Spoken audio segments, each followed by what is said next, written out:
السلام عليكم ورحمة الله تعالى وبركاته. مرحبا بكم معايا في قناة مطبخ فاتي مع فيديو جديد ووصفة جديدة. الوصفة اليوم غتشوفوا معايا طريقة تحضير الريب منزلي، حقيقة طريقة اللي جد سهلة، يمكننا نوجدوها بمكونات اللي جد بساطين، كيجي رائع وعاقد.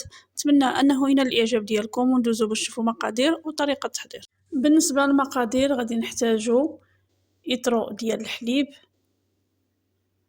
غنحتاجو دانون ديال الفاني، دانون اللي يكون عاقد، يعني ماشي داك دانون اللي كيكون جاري شويه، هذا كيكون شاد فراسو.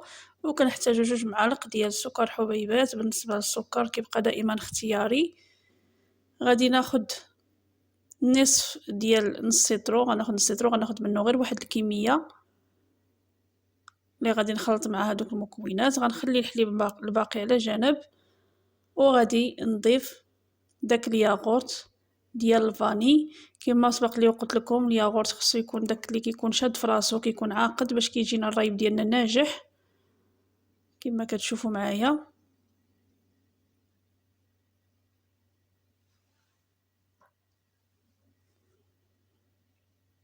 كنضيفوا على داك الحليب اللي عملنا في كاسرونه،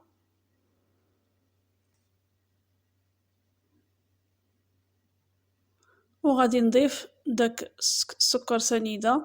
وكما قلت لكم راه دائما السكر كيبقى اختياري. غادي نمزج هاد المكونات، يعني نحاول انني نخدمهم مزيان بالطراب اليدوي. غنحرك ديك الياغورت مع الحليب ومع السكر.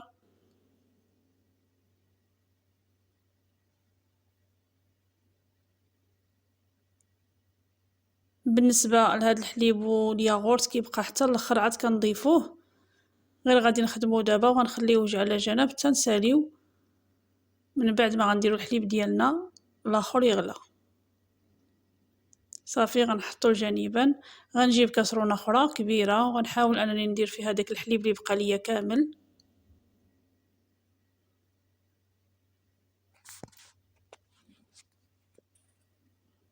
بالنسبه لهاد المكونات راه كنديرهم في لتر ديال الحليب، ودائما ملي كنضيفوا الكميه ديال الحليب كنضيفوا ندوبلو حتى الياغورت. دابا غادي ندير هاد الحليب ديالي، غادي نديرو حتى يغلى وعاد غادي نخدم به مع باقي المكونات. كما قلت لكم بالنسبه اللي باغي كميه مضاعفه يمكن له انه يضيف الحليب، ولكن كيضيف معاه حتى الياغورت. دابا هاد الحليب غنديروه حتى يغلى، يعني نحاول نخليوه حتى يغلى مزيان باش كينجح معنا الريب ديالنا. كنخليوه كيغلى ومن بعد كنخليوه كيبرد شويه، يعني غير كينقص ديك الحراره ديالو باش ما كيخسرش لنا الريب، كينقص شويه وعاد كنبداو نخدموا به. دابا غادي نخليه كما كتشوفوا معايا حتى غادي يغلى مزيان وغيطلع ليا، وعاد غادي نطفي عليه. وكما سبق لي قلت لكم غنخليه يرتاح وغنضيف له باقي المكونات اللي خليت على جنب من الاول.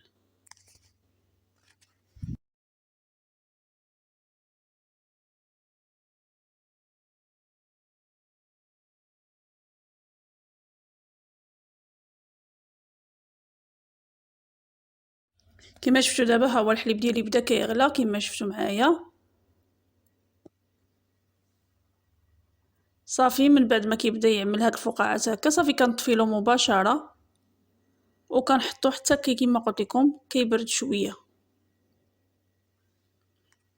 من بعد ما كيبرد شويه الحليب ديالنا كنعرفوه بهاد القضيه، يعني كنحاولوا ان نديرو الصبع ديالنا وكنكونوا كنستحملوا الحراره لمده طويله. الا كنا كنستحملوا الحراره صافي كنبداو نخدموا به. كنجيب داك الخليط اللي صوبت في الاول وكنبدا نضيفو على داك الحليب السخون. كما كتشوفوا انا كنخدم بالطراب اليدوي. كما قلت لكم الحليب ما خصوش يكون سخون بزاف وما خصوش يكون بارد، يعني خص الحليب يكون على حراره متوسطه. صافي غادي نخدم مزيان هاد الحليب مع داك الياغورت والسكر اللي سبق لي وخدمتهم من الاول حتى غنحس بهم بلي راه تخلطوا لي مزيان.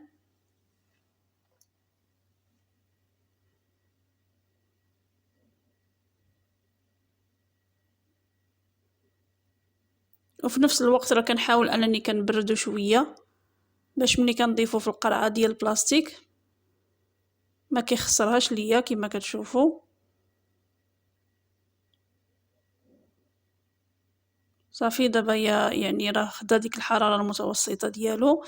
دابا غادي نجيب واحد القرعه اللي سبق لي وغسلتها وغادي نضيف ليها داك الحليب غنعمل فيها داك الحليب كامل كما كتشوفوا معايا. ومن بعد ما غنعمل فيها الحليب غادي نجيب واحد الفوطه، غنحاول انني نغطيها بواحد الفوطه ونحطها في شي مكان اللي يكون ساخن، يعني شي بلاصه هايده في الكوزينه ديالنا، شي بلاصه اللي كنعرفوها كتبقى سخونه. غادي نخليو لمده 5 سوايع حتى 6، يعني كيبقى اختياري. انا كنصوبو بالنهار كنخليه حتى بالليل عاد نحطو، يا اما كنصوبو بالليل وكنخليه يبات حتى للصباح. صافي كما كتشوفوا معايا هذا هو الريب ديالي من بعد ما وجد. غادي نوريه لكم قبل ما نديرو في الثلاجه، يعني ملي كيوجد كنحطوه في الثلاجه حتى كيبرد شويه. انا غنوريكم كما كتشوفوا معايا راه كيجي عاقد كما شفتوا. دابا راه باقي ما حطيتوش في الثلاجه، يعني باقي عاد غنخشيه في الثلاجه. ملي كيزيد يبرد راه كيزيد يتقال. دابا باقي سخون يعني كما كتشوفوا معايا. من بعد ما عقد بغيت نوريكم القوام ديالو، كما كتشوفوا راه كيجي عاقد، كيجي بحال الياغورت ديال الزنقه كما كتشوفوا معايا، وكيجي بحقيقه رائع.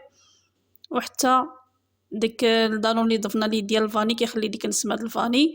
دابا غادي نحطو في الثلاجه تيبرد، وكما كتشوفوا معايا من بعد ما برد معايا نتوما كتشوفوا راه كيزيد يعقد. نتمنى انه ينال الاعجاب ديالكم ويعجبكم الفيديو. كنتمنى انكم تخليوا لي لايك وتشتركوا في القناه ديالي باش يبقى يوصلكم دائما الجديد، والى فيديو قادم ان شاء الله.